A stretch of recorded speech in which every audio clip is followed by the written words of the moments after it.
एक गांव में अतुल, प्रतुल, दिलीप और संतराम 4 दोस्त रहते थे।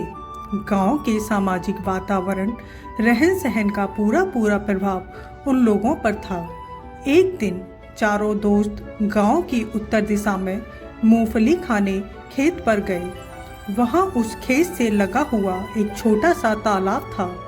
तालाब के मेड़ पर एक बहुत बड़ा पीपल का पेड़ था।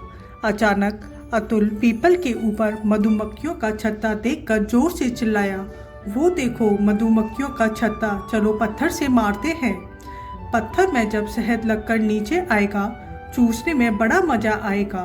अतुल, दिलीप और सतराम कुछ समझ पाते। इसके पहले प्रतुल पत्थर उठाकर छत्ते में मार चुका था।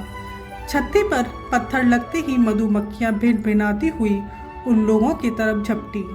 अतुल वहीं मूंगफली के पौधों के बीच छुपकर छुप गया, लेकिन शहद लगे पत्थर को पाने के लिए प्रतुल, दिलीप और संतराम भागे। मधुमक्खियां उड़ उड़कर उन्हें डंक मारने लगी। संतराम जल्दी से तालाब में कूद गया। उसको देखकर प्रतुल और दिलीप भी तालाब में कूद गए। उसके बावजूद मधुमक्खियों ने उनका पीछा न छोड़ा। जब भी पानी से उनका कोई भी अंग बाहर निकलता, मधुमक्खियां डंक मार देती।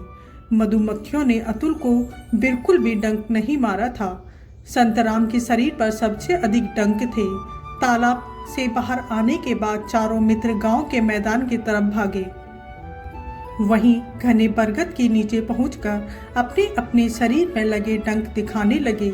संतराम की पूरी पीठ में डंक लगे थे।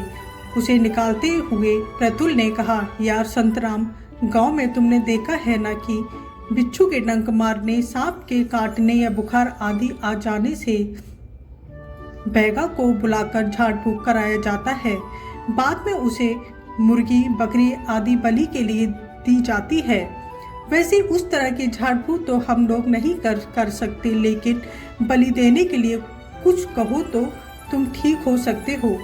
प्रतुल जब बड़बड़ कर रहा था तो अतुल बोला, बनिया की बलि देकर उसका धड़ इसके घाव में लगाने से ठीक हो सकता है। इतना सुनना था कि दिलीप और प्रतुल बनिया पकड़ पकड़ कर उसके सर अलग कर देते हैं और अतुल संतराम के घाव में रगड़ता जाता है। उसी समय गांव के एक बड़े गुरुजी उधर से जा रहे थे। उन्होंने चारों के नजदीक आकर पूछा, तुम लोग क्या कर रहे हो? गुरुजी ने प्रतुल से डरते हुए सारी बात बतलाई। उन्होंने चारों को डांटते हुए कहा, मूर्ख, अपनी मूर्खता के चलते निरीह प्राणियों की हत्या क्यों कर रहे हो? फिर चारों को एक एक थप्पड़ मारते हुए बोले, संतराम, तुम मेरे घर चलो, मैं दवा दूंगा जिससे तुम ठीक हो जाओगे, और आइंदा से मैंने तुम लोगों को इस तरह से काम करते हुए देख लिया तो मुझसे बुरा कोई ना होगा। आदमी की बीमारी निरीह प्राणियों की बलि देने से नहीं बल्कि दवाइयों से ठीक होती है। उन चारों के दिमाग में गुरुजी की बात आ गई। उस दिन से उन्होंने बलि के नाम पर निरीह प्राणियों को न मारने की शपथ ली।